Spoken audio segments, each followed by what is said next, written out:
नमस्कार बच्चों, आज हम 12वीं कक्षा की पुस्तक आरोह भाग 2 की कविता आत्म परिचय का अध्ययन करेंगे, जिसके कवि हैं हरिवंश राय बच्चन, जिनके बारे में थोड़ा सा जान लेते हैं। जिनका जन्म 27 नवंबर 1907 इलाहाबाद में हुआ था। और इनकी जो कविता की भाषा है आत्म परिचय कविता के, वो खड़ी बोली है और छंद मुक्त छंद का प्रयोग किया गया है। और अलंकार इस कविता में कौन कौन से हैं? अनुप्रास, रूपक, पुनरोक्ति, प्रकाश अलंकार का भी इसमें प्रयोग किया गया है। और बच्चों, जो ये आत्म परिचय कविता है, कवि ने अपने यहाँ पर अपना परिचय देते हुए, अपने दुख का बयान करते हुए, संसार में रहते हुए जो भी उनको समस्याएं आती हैं या प्रेम से संबंधित जो ये संसार में रहते हुए दुख को झेलना पड़ता है, तो वो यहाँ पर बताया गया है कि संसार में रहते हुए मनुष्य को कितनी सारी जिम्मेदारियों का निर्वाह करना पड़ता है, लेकिन उसके साथ साथ भी अपना जीवन यापन करना पड़ता है। तो यहाँ पर कवि श्रृंगार रस का प्रयोग करते हुए इस कविता की रचना करते हैं। तो आइए हम पढ़ते हैं आत्म परिचय कविता। तो बच्चों देखो, आत्म परिचय कविता का जो पहली पंक्ति है, तो यहाँ पर हम देखते हैं वो इस प्रकार है।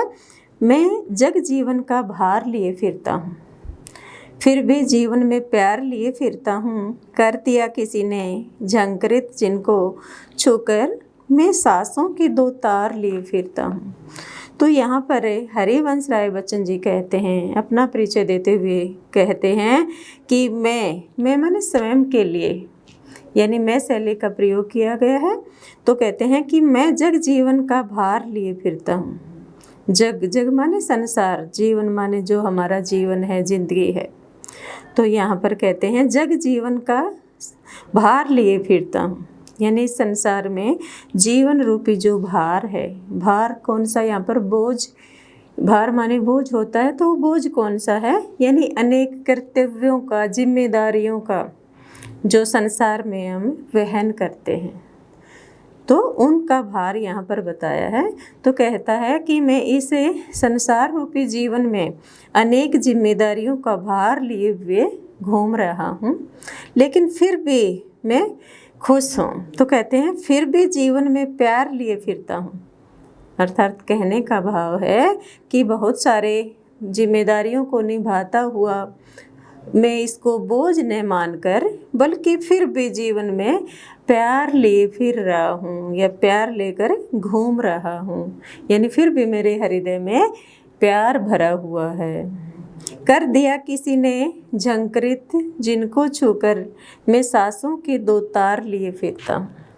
तो कवि कहता है कर दिया किसी ने झंकृत जिनको छूकर, यानी जो मेरा जीवन है उसमें प्रेम भरा हुआ है, उस प्रेम को या मेरे हृदय को किसी ने झंकृत कर दिया है, अर्थात किसी ने मुझसे प्रेम भावना व्यक्त की है, अर्थात मैं किसी से प्रेम करता हूँ और जो मेरी प्रिय है वो भी मुझसे बहुत प्रेम करती है। यहाँ पर प्रेम का भाव दर्शाया गया है। तो कहते हैं कि उसने अपने प्रेम से मेरे जीवन को, मेरे इन सांसों के दो तारों को झंकृत कर दिया है। तो सांसों के दो तार यानी अपने सांसों के, यानी जीवन के जो जीवन होता है वो दो तारों के समान होता है। तार होते हैं, जैसे वीणा के दो तार होते हैं। तो ऐसा लगता है कि जैसे मेरे जीवन के जो तार हैं, मेरी जो सांसें हैं, उनको किसी ने छू दिया हो। जैसे वीणा के तारों को छूने से संगीत निकलता है, संगीत उत्पन्न होता है, ऐसे ही उसने मुझसे प्रेम भाव से मुझको छू दिया है, मेरे हृदय को छू दिया है। वो मैं सांसों के दो तार, यानी वो प्रेम रूपी जो सांसों के तार हैं, वो लेकर इस जीवन में घूम रहा हूँ। यह प्रेम मेरे हृदय में अपनी प्रिय के लिए अब भी भरा हुआ है। चाहे मैं कितनी भी जिम्मेदारियों का, कर्तव्यों का भार लेकर इस जीवन में रहूं, लेकिन फिर भी मेरे अंदर प्रेम भरा हुआ है, फिर भी मैं खुशी से अपना जीवन व्यतीत कर रहा हूँ, क्योंकि मेरे प्रिय का, मेरी प्रेमिका का जो प्रेम है वो मेरे हृदय में व्याप्त है। और वो दो सांस जो मेरे, वो दो तारों के समान हैं। जिस प्रकार वीणा के तारों को छूने से संगीत उत्पन्न होता है, ऐसे ही मेरे जीवन में भी प्रेम रूपी संगीत भरा हुआ है। तो ये पहला पहरा था हमारा। तो यहाँ पर कवि ने एक तो जग जीवन यानी जय जय की आवृत्ति है, अनुप्रास अलंकार का प्रयोग किया गया है। और यहाँ पर सांसों के दो तार, तो यहाँ रूपक अलंकार का प्रयोग किया गया है। सांसों को दो तारों के समान बताया है, तो यहाँ रूपक अलंकार का प्रयोग किया गया है। भाषा सहज सरल, साहित्यिक खड़ी बोली हिंदी का प्रयोग किया गया है। और इसमें श्रृंगार रस है, माधुर्य गुण है और गे मुक्त शैली है और मुक्त छंद का यहाँ पर प्रयोग किया गया है। फिर है दूसरा है हमारी पंक्तियाँ, मैं सनेसुरा का पान किया करता हूँ, मैं कभी न जग का ध्यान किया करता हूँ। जग पूछ रहा उनको जो जग की गाते, मैं अपने मन का गान किया करता हूँ। तो यहाँ पर कवि कहते हैं अपना परिचय देते हुए कि मैं सनेसुरा का पान किया करता हूँ। सने, सने माने प्रेम, सुरा माने मदिरा, मदिरा मतलब शराब। तो कहते हैं मैं अपने जीवन में सने सुरा यानी प्रेम रूपी मदिरा का पान किया करता हूँ। अर्थात मेरे अंदर अत्यधिक प्रेम भरा हुआ है, मैं प्रेम रूपी मदिरा का पान किया करता हूँ। मैं अपनी मस्ती में हमेशा डूबा रहता हूँ, मैं कभी भी इस संसार की चिंता नहीं करता। तो कहते हैं मैं कभी न जग का ध्यान किया करता हूँ। जग माने संसार का, मैं संसार के बारे में कभी नहीं सोचता हूँ, मैं इसका कभी ध्यान नहीं करता, अर्थात इसकी कोई चिंता नहीं करता कि ये मेरे बारे में क्या कहता है, क्या सोचता है, वो ध्यान में नहीं रखता। फिर कहते हैं जग पूछ रहा उनको जो जग की गाते। तो कवि यहाँ पर कहते हैं कि जग, जग माने ये संसार, पूछ रहा उनको यानी किनको, जो जग की गाते, यानी जो ये संसार तो उन्हीं लोगों को पूछता है जो उनके बारे में कुछ कहते हैं, उनकी प्रशंसा करते हैं या उनके बारे में जो कुछ वो कहना चाहते हैं वो कहते रहते हैं, तो उनको पूछता है। तो कवि कहता है कि ये उन लोगों को नहीं पूछता जो अच्छे प्रतिकूल काम करते हैं या अच्छे कार्य करते हैं, जो किसी की बुराई नहीं करते, निंदा नहीं करते, प्रेम से अपना जीवन व्यतीत करते हैं। ये संसार उन लोगों को नहीं पूछता, उन स्वार्थी लोगों को पूछता है जो उस जग के बारे में ही गाते रहते हैं, वो जो जग की प्रशंसा करने में लगे रहते हैं। तो ये संसार भी उन्हीं को पूछता है और अच्छे कार्य करने वाले को नहीं पूछता। फिर कहता है मैं अपने मन का गान किया करता हूँ। कवि कहता है मैं इस संसार से अलग हूँ, दूर हूँ, मैं तो अपने मन का गान किया करता हूँ। मैं इसे स्वार्थ भाव से भरी हुई जिंदगी नहीं जीना चाहता, मैं तो अपने मन का, अर्थात अपने मन के जो भाव हैं उनको व्यक्त करता रहता हूँ, उनको गाता रहता हूँ। और फिर कहते हैं हरिवंश राय बच्चन जी, मैं निज उर के उद्गार लिए फिरता हूँ, मैं निज उर के उद्गार लिए फिरता हूँ, मैं निज उर के उपहार लिए फिरता हूँ। है यह अपूर्ण संसार ने मुझको भाता, मैं सपनों का संसार लिए फिरता हूँ। देखो यहाँ पर कितनी अच्छी पंक्तियाँ कही हैं कवि ने बच्चों। तो मैं निज उर के, निज माने अपने, उर माने हृदय के, उद्गार माने भावों को, यानी जो नए नए मेरे भाव हैं जो मेरे हृदय में उत्पन्न होते हैं, तो उनको लेकर घूम रहा हूँ, ये संसार को वो देना चाहता हूँ। कहते हैं मैं निज उर के उपहार लिए फिरता हूँ, मैं अपने हृदय के जो भाव हैं, नए नए जो विचार हैं, उन विचारों को लेकर घूम रहा हूँ और वही विचार मैं इस संसार को उपहार के रूप में, सौगात के रूप में देना चाहता हूँ। क्योंकि ये संसार है, इसमें प्रेम की भावना नहीं है। मैं प्रेम से भरे हुए उन नए नए भावों को अपने हृदय में लेकर घूम रहा हूँ और उन्हीं को इस संसार को उपहार के रूप में, भेंट के रूप में देना चाहता हूँ। फिर कहते हैं, है यह अपूर्ण संसार न मुझको भाता। कवि कहता है अपूर्ण, यानी ये पूर्ण नहीं है संसार, पूर्ण यानी अपूर्ण है, अधूरा है। तो इसलिए कहते हैं कि ये मुझे अच्छा नहीं लगता। भाता मतलब ये न मुझको भाता, न भाना मतलब होता है वो मुझे अच्छा नहीं लगता। तो मुझे ये संसार बिल्कुल अच्छा नहीं लगता। तो क्यों नहीं लगता कवि को ये संसार अच्छा? क्योंकि ये अपूर्ण है, अधूरा है, क्योंकि इसमें प्रेम भावना नहीं है। तो यहाँ पर कवि प्रेम भावना से परिपूर्ण है, लेकिन ये संसार प्रेम से हीन है, इसमें प्रेम भावना व्याप्त नहीं है।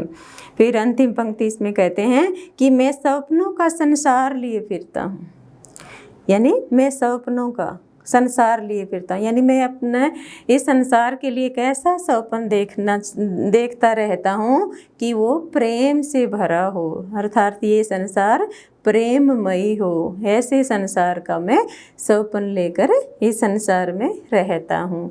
मैं सभी को प्रेम भावनाओं से युक्त करना चाहता हूँ। तो यहाँ पर भी कवि अपने हृदय के भावों को व्यक्त करते हैं और उन्हीं को उपहार के रूप में देना चाहते हैं और संसार को अपूर्ण बताते हैं, क्योंकि उनको ये संसार अच्छा नहीं लगता। क्यों अच्छा नहीं लगता? क्योंकि इसमें प्रेम भावना नहीं है। और कवि कैसे संसार को सौपन में देखते हैं? प्रेम भरे संसार को सौपन में देखना चाहते हैं। अगला है, मैं जला हृदय में अग्नि दहा करता हूँ, सुख दुख दोनों में मगन रहा करता हूँ। जगे भवसागर तरने को नाव बनाए, मैं भव मौजों पर मस्त बहा करता हूँ। तो क्या कहते हैं? मैं जला हृदय में अग्नि दहा करता हूँ। यहाँ पर विरह की जो अग्नि है, विरह का जो चित्रण यहाँ पर कवि ने किया है, बहुत ही सुंदर चित्रण किया है। और यहाँ कवि हमें सुख दुख दोनों में समान रहने की प्रेरणा देते हैं। चाहे हम सुख में रहें या दुख में रहें, हमें समभाव रखना चाहिए। तो वो प्रेरणा देते हुए कहते हैं, मैं जला हृदय में अग्नि दहा करता हूँ।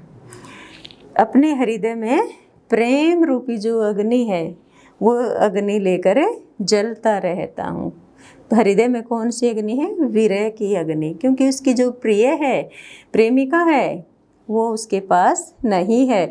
उसके विरह में वो हमेशा जलता रहता है। सुख दुख दोनों में मगन रहा करता हूँ।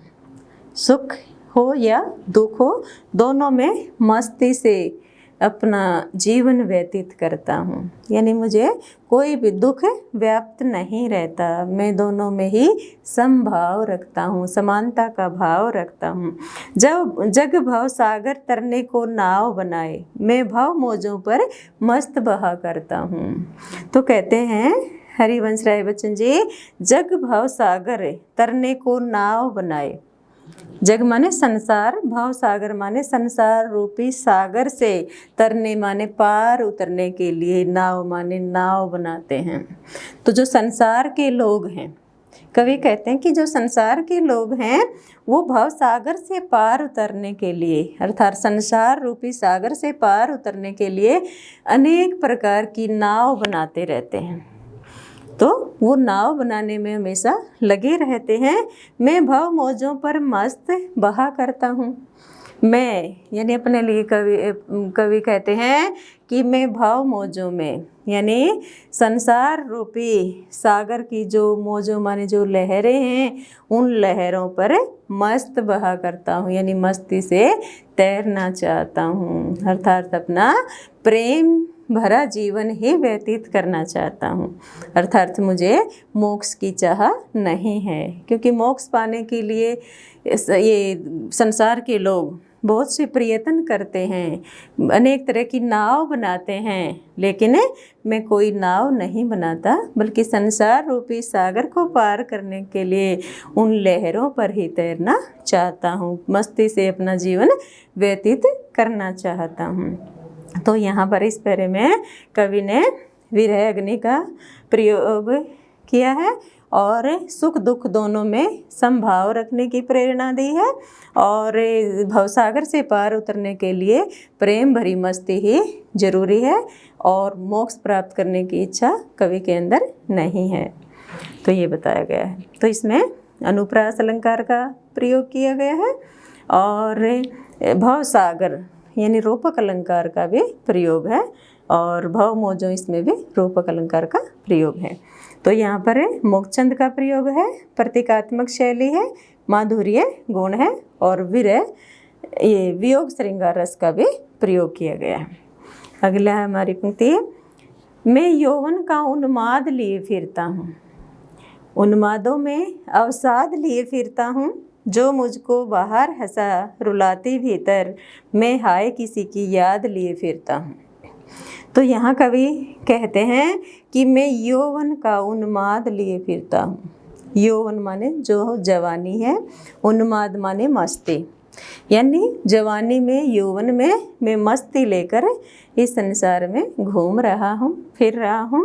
कहते हैं कि मैं यौवन में था जब मैंने किसी से प्रेम किया था, मैं वो प्रेम की मस्ती वो इसे यौवन अवस्था में लेकर घूम रहा हूँ। उन्मादों में अवसाद लिए फिरता हूँ, यानी उस मस्ती में उस सुख के पल में भी अनेक अवसाद माने दुख लेकर मैं घूम रहा हूँ, यानी वो विरह का दुख मेरे अंदर है अब या व्याप्त है, अर्थात मेरी जो प्रिय की यादें हैं वो मुझे हमेशा दुखी करती रहती हैं, वो दुख मुझे हमेशा सताता रहता है। जो मुझको बाहर हंसा रुलाती भीतर, मैं हाय किसी की याद लिए फिरता हूँ।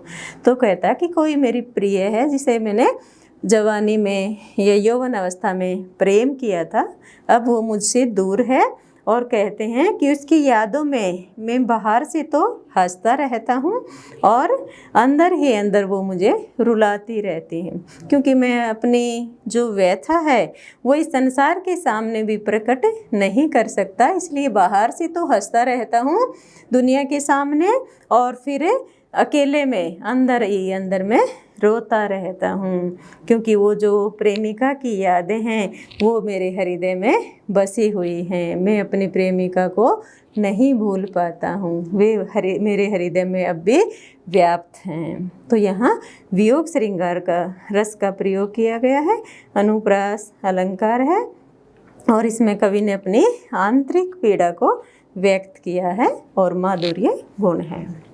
फिर कहते हैं, कर यतन मिटे सब, सत्य किसी ने जाना, नादान वही है हाय जहाँ पर दाना, फिर मोड़ने क्या जग, जो इस पर भी सीखे, मैं सीख रहा हूँ सीखा ज्ञान भुलाना। तो कहते हैं, कर यतन मिटे सब, सत्य किसी ने जाना। तो यहाँ प्रश्न शैली का प्रयोग है, प्रश्न अलंकार है। तो कहते हैं कर यतन, यतन माने कोशिश करके, प्रयत्न करके।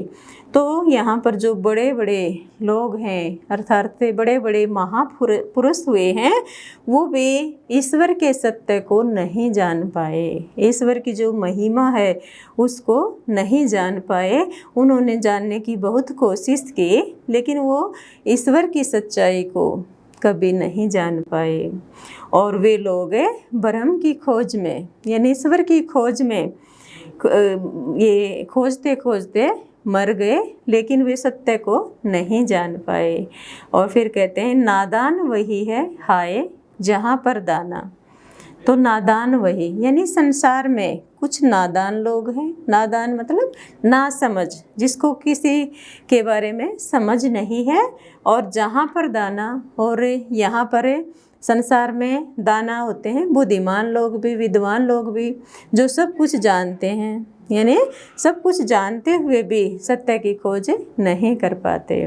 तो यहाँ कहने का तात्पर्य क्या है कि यहाँ इस संसार में जो लोग स्वयं को बुद्धिमान मानते हैं जो विद्वान हैं, बुद्धिमान हैं, अपने आप को मानते हैं कि मैं सब कुछ जानता हूँ, लेकिन वे भी सत्य की खोज नहीं कर पाते क्योंकि वो अपने अहंकार में भर जाते हैं। उनके अंदर अहंकार आ जाता है, घमंड आ जाता है।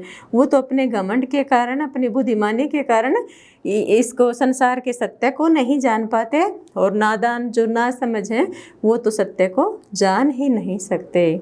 तो कहते हैं दोनों ही तरह के लोग इस सच्चाई को नहीं जान सकते, क्योंकि बड़े बड़े महापुरुष थे, वो भी इस सत्य को जानने के लिए कोशिश करते करते मर गए, लेकिन इस ब्रह्म के सत्य को नहीं जान पाए। तो ये बुद्धिमान तो घमंड में भरकर नहीं जान पाते, और नादान अपने अल्प ज्ञान के कारण नहीं जान पाते। फिर मूढ़ ने क्या जग, जो इस पर भी सीखे, फिर मूढ़ ने क्या जग, इस पर भी सीखे। तो कहते हैं कवि यहाँ पर कि ये संसार क्या है, मूढ़, मूढ़ माने मूर्ख है, जग माने संसार, ये संसार मूर्ख है जो इस पर भी सीखे, जो इतना जानते हुए भी नहीं सीख पाते हैं। कितना जानते हैं कि बड़े बड़े जो महापुरुष हैं वो भी सत्य को नहीं जान पाए, तो ये क्या जान पाएंगे, हम इसको नहीं जान सकते। मैं सीख रहा हूँ, सीखा ज्ञान भुलाना, यानी इस संसार में मैंने जो ज्ञान सीखा है उसको अब मैं भुलाना चाहता हूँ, क्योंकि मैं सत्य की खोज नहीं कर सकता। मैंने जो अल्प ज्ञान जो यहाँ इस संसार में सीखा है उसको, उस ज्ञान को भी मैं भुलाना चाहता हूँ। तो यहाँ संबोधन शैली है, और यहाँ जो शाश्वत सत्य है उसका वर्णन किया गया है कि भी उसको कोई भी नहीं जान पाया, अर्थात ईश्वर अज्ञे है, यानी ईश्वर अज्ञे है। और यहाँ कवि ने रहस्यवादी चेतना का प्रयोग किया गया है, और इसमें माधुर्य गुण है, साहित्यिक हिंदी खड़ी बोली का प्रयोग किया गया है, श्रृंगार रस है। अगला हमारा, मैं और जग कहाँ का नाता, मैं बना बना कितने जग रोज मिटाता, जग जिस पृथ्वी पर जोड़ा करता वैभव, मैं प्रतिपग से उस पृथ्वी को ठुकराता। तो कितना ही अच्छी पंक्तियाँ कहते हैं कि मैं और जग और कहाँ का नाता, और शब्द 3 बार प्रयोग हुए हैं यहाँ पर, तीनों का अलग अलग अर्थ निकला। तो यहाँ कौन सा अलंकार है, यमक अलंकार, जहाँ एक ही शब्द, एक ही जैसे शब्द अलग अलग रूप में प्रयुक्त हुए हों और अलग अलग इनका अर्थ हो, तो यहाँ यमक अलंकार का प्रयोग किया गया है।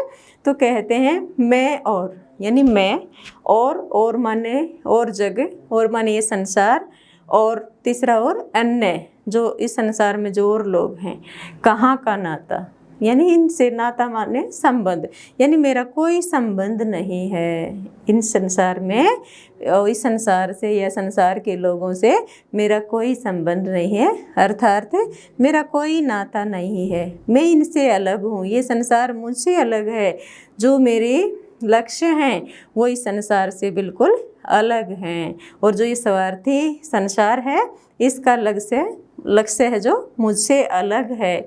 तो हम दोनों का स्वभाव ही अलग अलग है, इसलिए हम दोनों का कोई नाता नहीं है।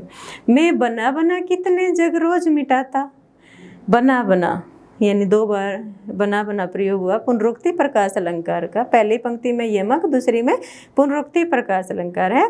मैं बना बना कितने जग रोज मिटाता। कवि कहता है कि मैं तो कवि हूँ, अपनी कल्पनाओं के माध्यम से न जाने रोज कितने संसार बनाता हूँ और फिर उनको मिटा देता हूँ। क्यों मिटाता हूँ? क्योंकि जिस संसार की मैं कल्पना करता हूँ वो कल्पना उसमें नहीं मिलती, अर्थात ये जो संसार बनाता हूँ वो मुझे अच्छा नहीं लगता, तो फिर मैं उसको बार बार मिटा देता हूँ। फिर कहते हैं जग जिस पृथ्वी पर जोड़ा करता वैभव, मैं प्रति पग से उस पृथ्वी को ठुकराता। तो कहते हैं जग माने जो संसार है इस पृथ्वी पर रह कर जोड़ा करता वैभव, वैभव माने धन दौलत जोड़ता रहता है, वो धन दौलत जोड़ने में हमेशा लगा रहता है, धन का संचय करता रहता है। लेकिन कहता है मैं प्रति पग से उस पृथ्वी को ठुकराता।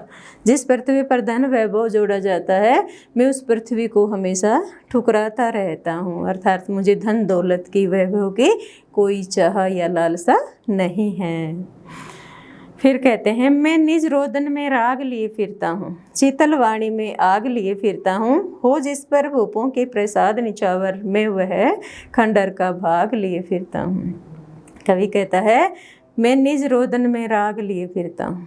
निज माने अपने हृदय में, रोदन माने रोदन माने रोने, रुगण राग यानी रोने का जो भाव है, या रोने वाला राग माने जो गीत है, संगीत है, वो लेकर मैं घूम रहा हूँ। अर्थात मैं हमेशा रोता रहता हूँ। तो वो जो राग है, तो कहते हैं वो कैसा है, शीतल वाणी में आग लिए फिरता हूँ। क्योंकि जो मैं राग गाता हूँ, लोग कहते हैं कि मेरी बहुत ही शीतल वाणी है, मधुर वाणी है, लेकिन उस वाणी में भी आग लिए फिरता हूँ। अर्थात क्रोध भरा हुआ है, अग्नि भरी हुई है, विरह की जो आग है, ज्वाला है, वो हमेशा जलती रहती है।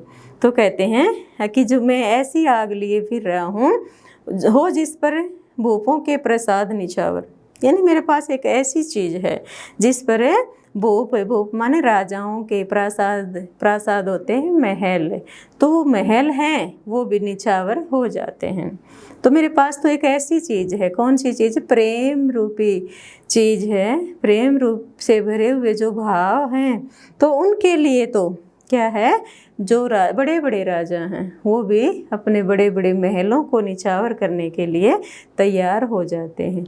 मैं वह खंडर का भाग लिए फिरता हूँ। मैं उस छोटा सा एक खंडर का भाग लिए फिरता हूँ। कौन सा भाग? प्रेम रूपी जो भाग है खंडर का, वो लेकर मैं घूम रहा हूँ। प्रेम मेरे हृदय में व्याप्त है, जिस प्रेम के लिए बड़े बड़े राजाओं ने अपने बड़े बड़े महलों को, बड़ी बड़ी संपत्ति को, धन वैभव को भी त्याग दिया। वो प्रेम का भाव में एक छोटे से खंडर होता है, टूटे फूटे मकान का जो भाग होता है, तो वो खंडर लेकर घूम रहा हूँ। मैं रोया, इसको तुम कहते हो गाना, मैं फूट पड़ा, तुम कहते हो छंद बनाना, क्यों कवि कहकर संसार मुझे अपनाए, मैं दुनिया का हूँ एक नया दीवाना। तो कवि यहाँ पर अपनी हृदय की पीड़ा को व्यक्त करते हुए कहते हैं, मैं रोया, इसको तुम कहते हो गाना। जब मैं अपनी प्रेमिका के वियोग में रोता रहता हूँ, तो तुम कहते हो कि मैं गाना गा रहा हूँ। मैं फूट पड़ा, तुम कहते हो छंद बनाना। जब मैं फूट फूट कर रोने लग जाता हूँ, अपने प्रिय के वियोग में जब रोने लग जाता हूँ, फूट फूट कर यानी जोर जोर से रोना शुरू कर देता हूँ, तुम कहते हो छंद बनाना। छंद माने कविता बना रहा है। क्यों कवि कहकर संसार मुझे अपनाए, मैं दुनिया का हूँ एक नया दीवाना। तो ये जो संसार है, मुझे क्यों कवि के रूप में अपनाता है? क्योंकि मैं कवि नहीं हूँ, मैं तो प्रेम दीवाना हूँ। मैं तो दुनिया के लिए एक प्रेम दीवाना हूँ। प्रेम से भरे हुए भाव लेकर घूम रहा हूँ। मैं अपनी प्रिय से बहुत प्रेम करता हूँ, तो इसलिए उसके विरह में मैं जब रोता हूँ, तो आपको लगता है मैं गाना गा रहा हूँ, और जब मैं फूट फूट कर रोने लगता हूँ, तो कहते हैं लोग कि मैं कविता बना रहा हूँ। तो ये संसार मूर्ख है, क्योंकि मैं कोई कवि नहीं हूँ। मैं तो इस दुनिया का, इस संसार का एक नया दीवाना हूँ, यानी नया प्रेमी हूँ, प्रेम करने वाला हूँ। मैं तो प्रेम की दीवानगी लेकर इस संसार में घूम रहा हूँ। कवि यहाँ पर अपनी पीड़ा व्यक्त कर रहे हैं।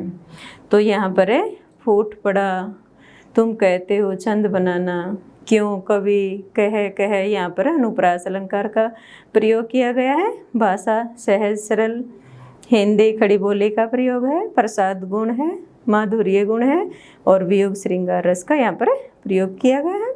फिर है अंतिम पैरा हमारा, मैं दीवानों का वेश लिए फिरता हूँ, मैं मादकता निशेष लिए फिरता हूँ, जिसको तुम सुनकर जग झूमे झुके लहराए, मैं मस्ती का संदेश लिए फिरता हूँ। तो यहाँ कवि संसार को प्रेम और मस्ती का संदेश देना चाहते हैं। तो कवि कहते हैं कि मैं इस संसार में पागल प्रेमी के रूप में जी रहा हूँ। पागल प्रेमी के रूप में अपना जीवन व्यतीत कर रहा हूँ। मैं दीवानों का वेश लिए फिरता हूँ। दीवानों का वेश माने अपना दीवानगी से या प्रेम से भरा हुआ जीवन लेकर इस संसार में घूम रहा हूँ। मैं मादकता निशेष लिए फिरता हूँ। मादकता माने जो मस्ती है वो लेकर, निशेष माने पूर्ण रूप से इस संसार में घूम रहा हूँ। यानी प्रेम रूपी जो मस्ती है वो लेकर इस संसार में घूम रहा हूँ, जिसको तुम सुनकर जग झूमे झुके लहराए। मैं मस्ती का संदेश लिए फिरता हूँ। तो यहाँ पर कवि कहते हैं कि मेरे प्रेम भरे इन गीतों से, प्रेम भरे इन भावों से संसार भी झूमने लगता है, झुकने लगता है और लहराने लगता है। अर्थात कहने का भाव क्या है कि वे सभी अपने दुखों को भूल जाते हैं और मस्ती में झूमने लगते हैं और झुकने लगते हैं। अर्थात प्रेम की मस्ती ऐसी छाती है जिसमें उनका जो घमंड था वो दूर हो जाता है और वो झुकने लगते हैं, लहराने लगते हैं। अर्थात उनके अंदर मस्ती और उल्लास छा जाता है। तो प्रेम का जो वातावरण है, उस प्रेम से सारा संसार अपने दुखों को भूलकर मस्ती में झूमने झुकने लग जाता है। अर्थात कहने का तात्पर्य है कि संसार को प्रेम भाव से अपना जीवन व्यतीत करना चाहिए। प्रेम में ही इस संसार का वास्तविक सत्य है। तो प्रेम से जीवन व्यतीत करते हुए हमें जीवन जीना चाहिए। तो बच्चों, इस कविता में यानी मुख्य रूप से क्या बताया गया है, तो एक तो विरह श्रृंगार रस का प्रयोग बताया है, अनुप्रास, पुनरुक्ति प्रकाश, रूपक और यमक अलंकारों का प्रयोग किया गया है, भाषा सहज सरल साहित्यिक हिंदी खड़ी बोली का प्रयोग है, माधुर्य गुण है। तो ये इसकी विशेषताओं के रूप में आप लिख सकते हैं। बच्चों, आज के लिए कविता इतने ही, और अगर आपको अच्छी लगी हो तो हमारे चैनल को लाइक कीजिए, सब्सक्राइब कीजिए और शेयर कीजिए। धन्यवाद।